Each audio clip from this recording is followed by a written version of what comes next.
saya Fani Judistia dengan NIM 101181008.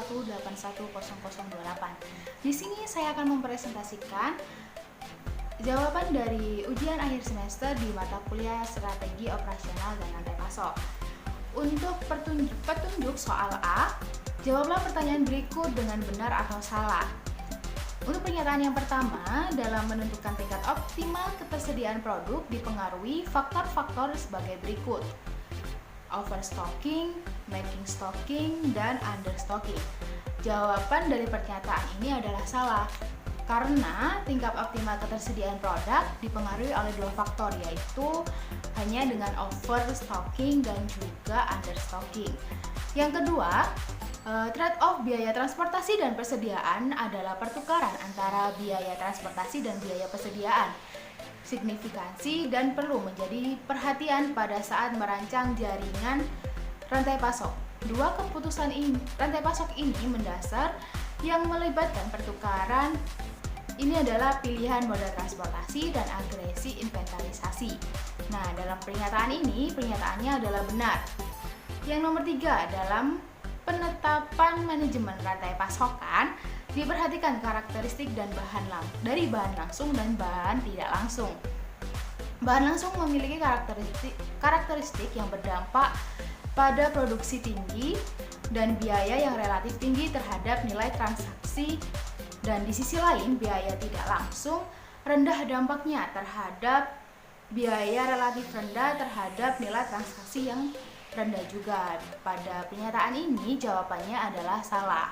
Selanjutnya ada soal B, nomor 46, jaringan 6 desain jaringan transportasi. Yang pertama ada jaringan pengiriman langsung ke tujuan tunggal.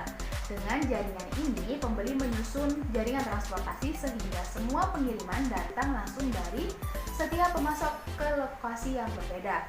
Yang kedua ada pengiriman barang oleh migran, di mana pada jaringan ini, truk mengirimkan produk dari satu pemasok ke beberapa pengecer, atau truk akan pergi dari beberapa pemasok ke satu lokasi pembeli.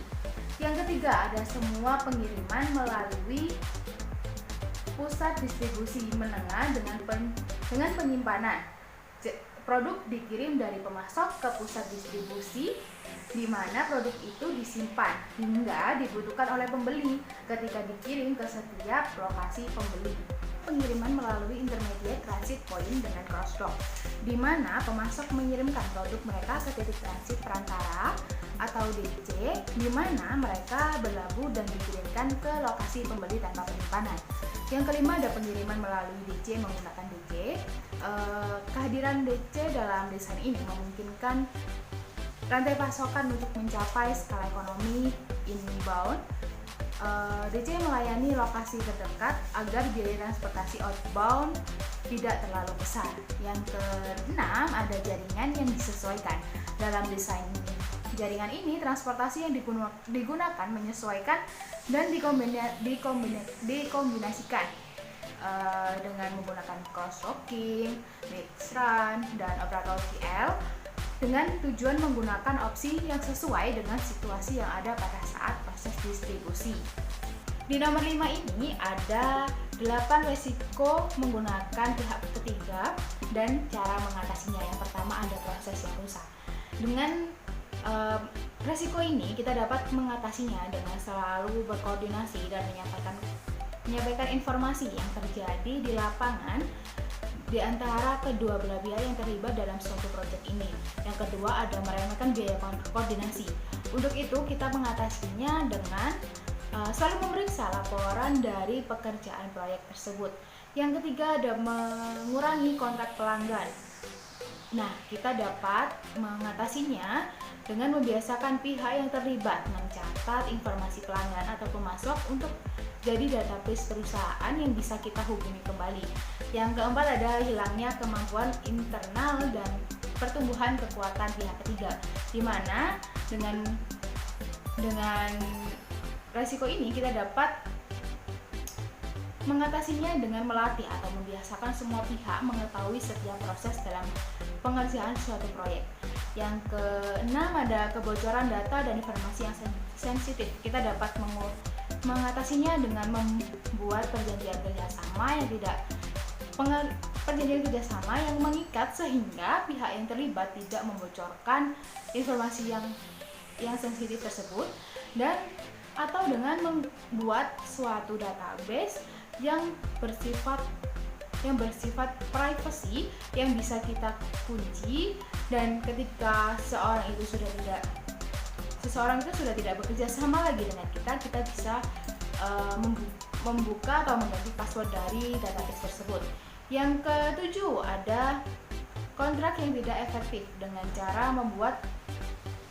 mengatasinya dengan membuat standar operasional perusahaan yang disepakati oleh pihak-pihak yang berwenang dan pihak-pihak yang terlibat di dalam suatu proyek itu. Selanjutnya ada kehilangan visibilitas rantai pasok. Mengatasinya dengan selalu memantau dan mengkoordinasikan rantai pasok atau membuat sistem pelacakan dari rantai pasokan tersebut. Nah, yang terakhir ada dampak reputasi negatif dengan mengatasinya dengan memastikan proses berjalan dengan baik dan tidak ada komplain pelanggan. Di nomor 6 ini ada perbedaan CRM, ISCM, SRM, dan TMF. Nah, untuk CRM adalah Customer Relation Management, di mana proses yang fokus pada interaksi downstream antar perusahaan dengan customer-nya. Yang kedua ada ISCM, Internal Supply Chain Management, yang merupakan proses yang fokus pada operasional internal dalam perusahaan. Yang ketiga ada SRM, yang merupakan proses yang fokus pada interaksi upstream antara perusahaan dan supplier-nya. Yang keempat ada TMF atau Transaction Management Foundation, yang merupakan pendukung bagi proses makro yang ada untuk berkomunikasi antara satu dengan yang lainnya. Lalu makro rantai pasokan dengan TMF ini saling berhubungan karena dalam TMF terhadap integrasi sistem ERP dan infrastruktur software ini sangat penting dan berfungsi untuk proses komunikasi antar satu dengan yang lainnya.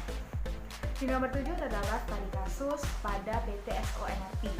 Nah, mereka akan melakukan pemesanan produk semen yang dimana harga suatu semen dari pabrik itu 59.000 dengan biaya pemesanan 3 juta rupiah.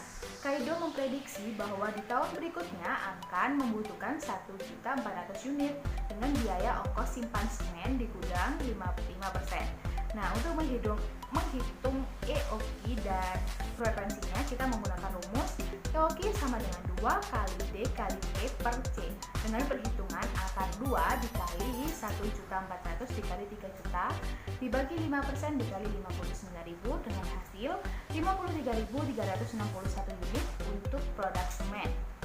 Dan untuk frekuensinya kita menggunakan rumus F sama dengan R per T, di mana 1.400 dibagi 53.361 unit yang menghasilkan frekuensi sebanyak 26,2 kali.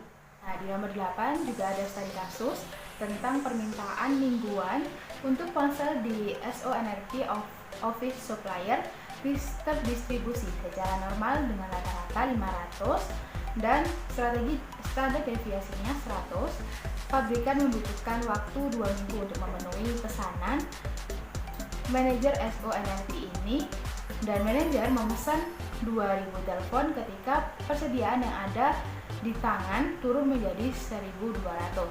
Nah, di sini kita akan menghitung safety inventory-nya dengan rumus safety inventory sama dengan D dikali 2 ditambah SS dikali D kali 2. Nah, di sini 500 dikali 2 ditambah 0,6 dikali 500 kali 2 dengan hasil safety inventory-nya sebanyak 1.600.